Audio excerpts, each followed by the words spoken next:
Batid ng business management student mula sa UP Clark na si Maria Lourdes Guanlao ang epekto ng mahigit isang taong pandemya sa sektor ng pagnenegosyo bilang isang future negosyante. Marami raw siyang natutunan sa panahong ito na maaring gamitin bilang paghahanda sa karerang kanyang nais pasukin.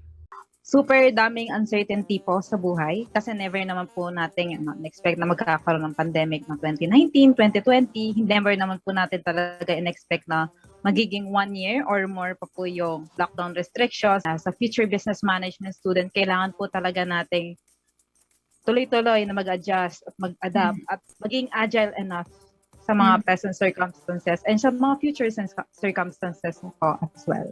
Kaya naman kahit sila ay mga estudyante pa at dumaraan din sa adjustment dala ng COVID-19 pandemic, isang programa ang naisip ng Business Management Society o BMS na kinabibilangan ni Guanlao upang makatulong sa mga kabataang may interes sa pagnenegosyo ngayong new normal.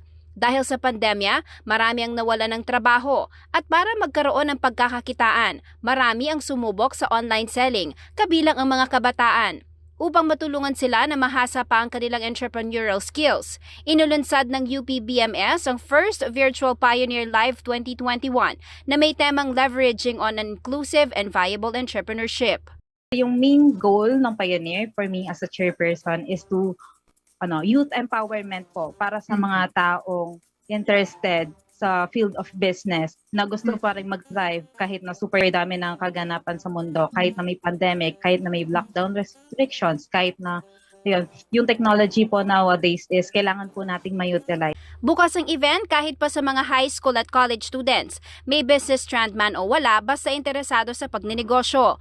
Libre raw ito at sa loob ng 2 araw, tuturuan ng delegates ng mga practical knowledge sa business techniques, entrepreneurial strategies at iba pang may kinalaman sa pagnenegosyo under the new normal. 4 na topic ang tatalakayin sa 2 araw na webinar na pangungunahan ng iba't ibang eksperto sa pagnenegosyo bilang guest speaker. Dahil po sa pandemya, ano po yung pwede nilang gawin? Or ano po yung pwede nilang matutunan? Ano po yung mga strategies na kailangan po nilang gawin? Or paano po sila magiging agile? Para makasali, kailangan mag-register sa @UPBMS Pioneer sa Facebook at Instagram. Gaganapin ang Pioneer Live sa August 21 hanggang August 22. We are inviting you to join and participate sa Pioneer Live 2021. And to clarify, super free or libre naman po talaga yung event, and basta estudyante ka and you're interested sa field ng business, pwedeng sumali.